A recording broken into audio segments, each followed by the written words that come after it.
Welcome to Discovery Watch with John Kaiser. I'm your host, Jim Goddard. Welcome back to the show, John. Good to be back, Jim. Last week you said the market was taken aback that Arizona Mining needed $75 million to complete a feasibility study for the Hermosa-Taylor project. This week, Arizona Mining announced that it has raised $110 million. Were you surprised? I was definitely surprised, especially because it came from one party, South 32 Limited, which is the spin-out from BHP in 2015 for all its so-called non-core assets. Now, the financing is done at $2.45, which is at a decent premium above the sort of sub-$2 level where the stock has been holding out at since publishing its preliminary economic assessment several weeks ago. And the interesting thing about South 32 is at the time it was spun out, and it trades on the Australian Stock Exchange, it was regarded as sort of the garbage can for all of BHP's uninteresting assets.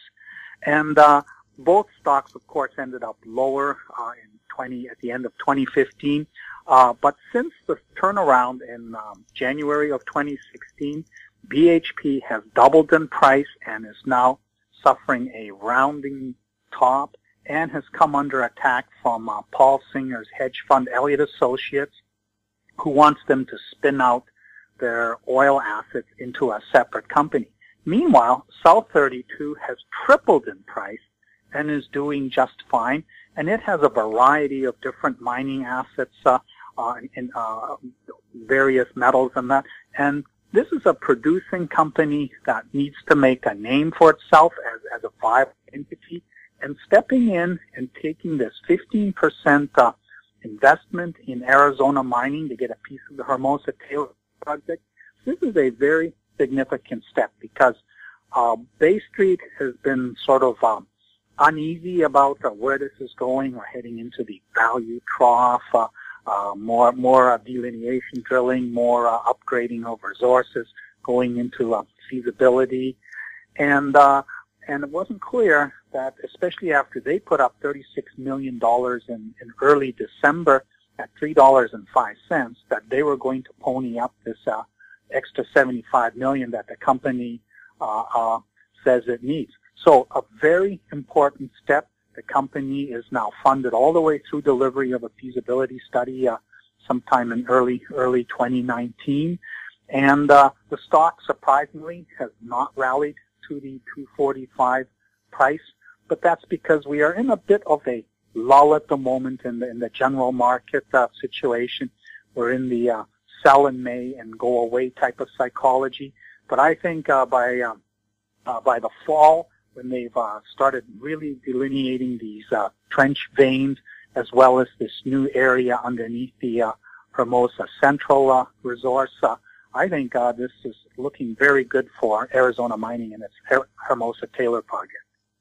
Last week you expressed disappointment that Kerry Curtis, the CEO of InZinc Mining, returned from Bay Street empty-handed after trying to raise money to expand the West Desert zinc-copper skarn deposit in Utah. But another one of our zinc-focused Discovery Watch juniors, Vendetta Mining, just raised $4.2 million on Bay Street with an oversubscribed private placement for its Pegmont project in Australia. Why such a different response? It likely boils down to corporate culture. InZinc Mining, I don't even think it has an office. It's got two key people, Wayne Hubert and Kerry Curtis. Both were CEOs of substantial buyouts. Hubert, in the case of Andean Resources, a $4 billion buyout, and Cumberland, Kerry Curtis, a $700 million buyout. They were in charge of these companies. They were institutional darlings, and they invested in InZinc about 3 or 4 years ago. But they've been kind of not really hands-on. It's almost like they are lifestyle executives in charge of this company, and while they may make the rounds on Bay Street to introduce the story, they aren't really being taken seriously. Now, Vendetta Mining has a bulldog called Michael Williams who will go in there and he knows all his shareholders, whether they're small retail people or big institutional big shots. He stays in touch with them. They also have Resource Capital Funds as a substantial shareholder. And Resource Capital Funds is a famous private equity group based in Denver, which makes long-term investments in a number of resource projects. Ironically, they at one time held a significant stake in zinc, but around 2010 they kind of unceremoniously dumped the position into the open market without even bothering to alert management that it was doing so. Basically just sprayed it into the hands of traders and somewhat wrecked the structure of the market. The only institutional shareholder that InZinc has is George Ireland's Geologic Partners, which was a fairly substantial hedge fund focused on the resource sector, but they got blown up in this crash or bear market that descended upon the sector from 2011 onwards. And George has trimmed it back into a family office, which basically just manages its money. And kind of a contrasting style. Earlier this year, in February, when I recommended the stock, and my basically retail audience got very excited and bought up the stock, George decided to dump half his position, which at that point was still around 9 million shares, into the market. And the CEO of InZinc had no idea where the selling was coming from. And after I told him where it was, he didn't really understand why his largest institutional shareholder was liquidating the position. So completely different style. Michael Williams versus Kerry Curtis, completely different approach. And in addition, the technical aspect, Vendetta has Peter Vulgaris as their geological vision keeper. He knows the project inside out. He lives and breathes the Pegmont project. So when you get a team like that going to Bay Street and selling a story, it has a different impact than what obviously was the case with InZinc Mining. We'll have more Discovery Watch with John Kaiser right after the break.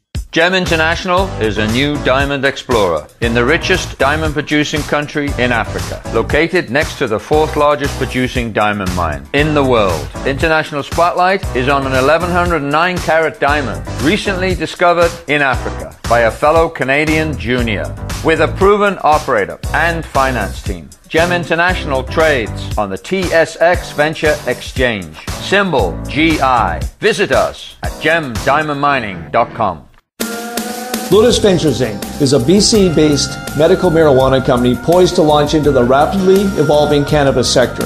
Lotus is in the final review stage of the Health Canada approvals to become a licensed producer, having arranged facility financing of up to $12 million, plus building permits for its prototype indoor production facility.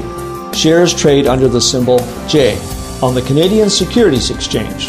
Visit our website at lotusventures.ca. Welcome back. We're talking with John Kaiser. John, Camino Minerals has been a hot Discovery Watch topic for the last couple of weeks since making its copper discovery at Los Chapitos in Peru. You mentioned that it's critical that Camino raise money at current levels so it can delineate the new discovery. Any news on that front? Earlier this week, Ken McNaughton announced that they had raised about $2.5 million at 95 cents. When I talked to Ken last week, he said, I'm going to take it easy. I'm going to raise maybe $2.5, $3 million as a starter. That'll take us through this next stage of the program, and then we'll see if the results bear out the enthusiasm. Well, today he announced a doubling of the financing to $5 million. It's 95 cents with a full warrant. It does have an acceleration clause if the stock trades above a certain amount for a certain period. So this is a very significant vote of confidence in the play, and they now have more than enough money to carry out the initial drilling on the Adriana Caddy portion of their project. And they are also presenting at the Metals Investor Forum conference on Friday. They are in my session right after I do my my introductory talk, in which I'm going to be arguing that we are in the second year of a discovery exploration bull cycle, similar to what the juniors experienced in 1992 to 97, very different from what dominated the market from sort of 2003 until 2011, when it was all metal price driven and about feasibility demonstration. We're heading back into the good old days of the 90s, where a junior will have a very low valuation and put together a good technical story and drill holes, and all of a sudden you have a discovery hole, and you see something like Camino, which was trading at 35 cents a few weeks ago, run as high as $2.23, crash back to $1.10, raise more money at that level, and now it's back in an uptrend as the market warms up to do we indeed have a very sizable high-grade copper discovery. Azimuth Exploration saw its stock price move up this week after announcing drill results for its Eleanor South project. Is the Chichu intrusion coming to life again after stalling last year? Well, last year we talked a fair bit about Sirius Resources, which owns 100% of the northern half of the Chichu intrusion, and Azimuth, which has just under 27% of the southern half on what they call the Eleanor South project. They have Goldcorp and East Main are equal 37% partners. Azimuth is the operator of the southern portion. This is south of the Eleanor gold mine, which is producing 300,000 ounces a year from its Eleanor deposit. And the hope is that the Chichu intrusion could generate additional medium to high grade ounces that could be trucked to this to the milling facility at Eleanor. This is in the middle of central Quebec. This was a major infrastructure challenge for Goldcorp to build this deposit after buying out Virginia Gold for $750 million in 2005, 2006. It opens up the region for smaller scale discoveries, and the market got pretty excited last year when Sirius started changing the angle that it was drilling its holes in the Chichu intrusion and getting more continuous intersections. But the play lost momentum later in the year when results continued to come in a way that you cannot stitch them together. And Azimuth, when it tackled its southern portion last summer, had a similar disappointment where you had high-grade outcrops, and then they drilled beneath it, and it wasn't anywhere near as interesting. Well, the interesting result that they produced earlier this week on Tuesday is it was 45 meters of 4.9 gram per ton gold. Included in that is 10.5 meters of 13 gram per ton gold. They included some photos of the core where you had clearly visible gold, not just some tiny speck that you need a hand lens to see. However, the distribution of the intervals that they have, it's still kind of haphazard. We're still not seeing a zone take shape where you can clearly see the ounces develop. The hope is, however, that now that we have some interesting grades on the table again, Sirius has a whole bunch of holes coming in. Azimuth still has additional holes pending. If we can get some significant more drilling going this summer, this project could come back on track, hopefully by the fall, and we can finally see vindication for the Chichu intrusion as a potential source of future mill feed for the Eleanor mine. We'll have more Discovery Watch right after this. Aben Resources Limited is a gold exploration company with significant projects in British Columbia, Saskatchewan, and the Yukon. Trading on the TSX Venture Exchange, symbol ABN, and the pink symbol ABN-AF. Surrounded by world-class gold deposits and mines, Aben's 23,000 hectares Forest Kerr Gold Project is located in the heart of the Golden Triangle in northwestern BC. For more information, visit us at abenresources.com. Keep informed. Receive our weekly recap of thought-provoking articles, podcasts, and radio delivered to your inbox for free. Sign up for the HowStreet.com weekly recap on our homepage, HowStreet.com. Welcome back to Discovery Watch. We're chatting with John Kaiser. John, in February, you introduced a junior with an unusual discovery twist called Verde Agrotech. The company has received a mining lease for a small-scale production at its Super Green Sand project in Brazil. Is this an important development? Although 20,000 tons per year is a very small-scale mining license, it is very important for this junior. I've covered it since 2008 when I adopted it as a bottom fish in the crash. They had assembled a variety of projects in Brazil, gold and other metals related.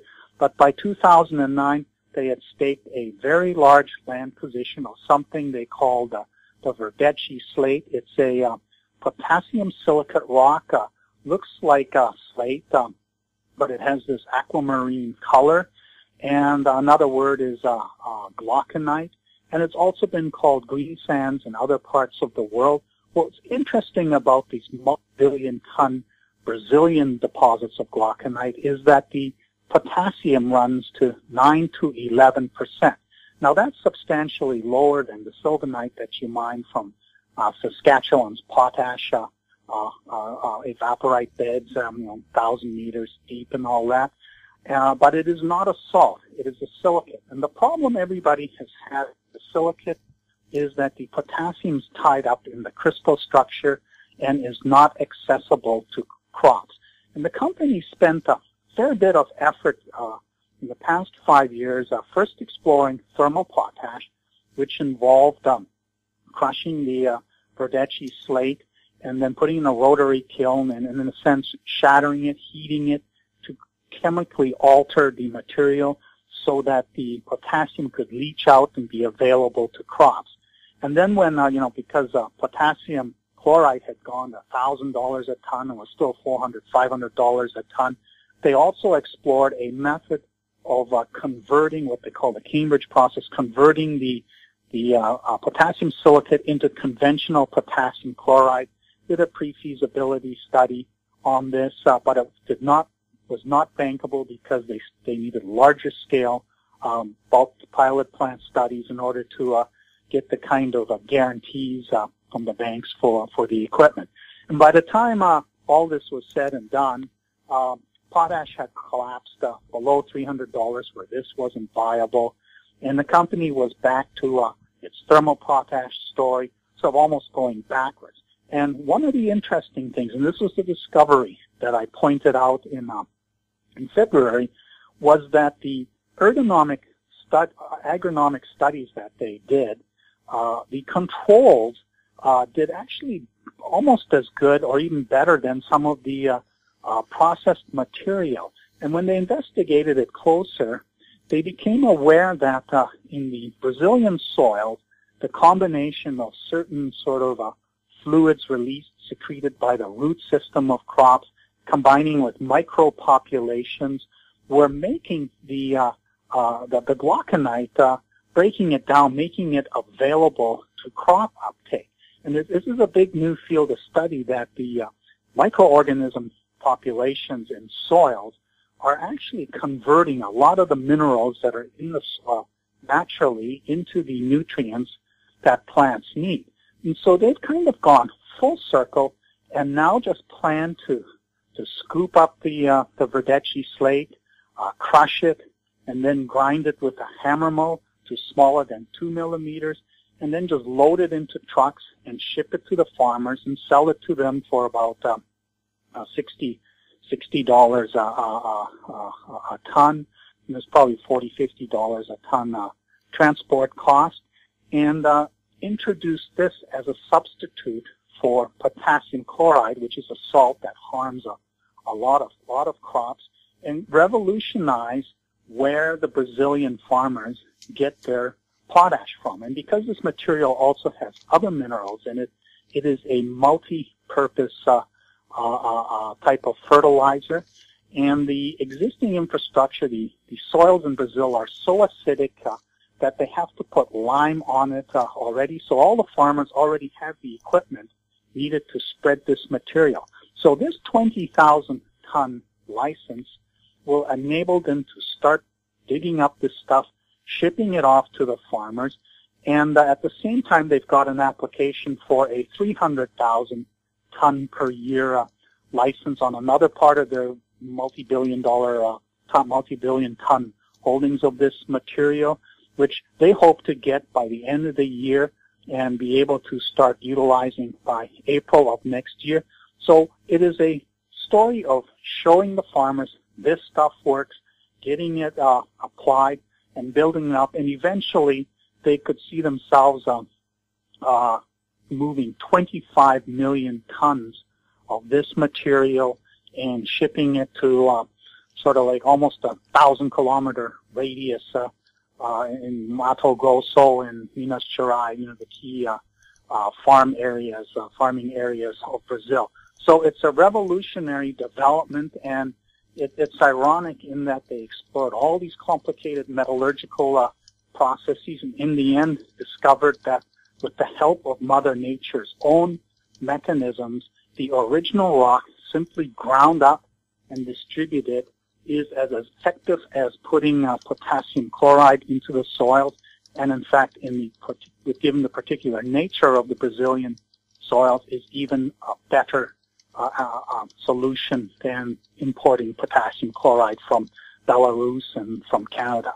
So if this works, this is going to be a bit of a shock for Canada, but it'll take a number of years, and this small little 20,000 ton license is the first step in what will hopefully be a niche where Brazilian farmers get their potassium. John, of course, you're going to be at the Metals Conference in Vancouver. When are you talking? I'm on at 11:40, and right after me are Camino Minerals, Rainy Mountain Royalty, Alto Ventures, and Mountain Minerals, Mineral Mountain. And these are all for discovery exploration juniors. And again, as I mentioned earlier, my theme is we are in a discovery exploration bull cycle. It's only year two, the first, early part of year two. The big upswing, I think, will kick in the final quarter of this year. An extraordinary amount of money was raised in March through TSX venture-listed companies involved in the resource sector, $700 million, the most since June of 2011. Markets are still relatively quiet. We've been in a lull since mid-February, and we now have this sell in May and go away thing. But I think as we head into the summer, we're going to be surprised because there's a lot of money going into the ground, and metal prices are holding up. They're not doing anything spectacular on the upside, so we don't have the risk of last year's reversal in the gold price, which in mid-August peaked, and when it reversed, the tyranny of the gold trend impacted the juniors, and they all were headed south. I think we are finally becoming free of the metal price trend, and the audience's focus is going on what is coming out of the ground, and does it work with the metal prices that we have. They're not as low as they were at the end of 2015, but they are not charged up to levels where one say, okay, this is going to end soon, and then there'll be lots of cheers. So I think it's going to be an excellent conference, and I'm looking forward to it. John, thanks a lot for the update. You're welcome, Jim. We've been talking with John Kaiser, his website, kaiserresearch.com. Discovery Watch will be back next week. I'm Jim Godwin. Comments made on Discovery Watch are an expression of opinion only and should not be construed in any manner whatsoever as recommendations to buy or sell any financial instrument at any time. Archived online at HowStreet.com. Discovery Watch is a production of How Street Media Incorporated.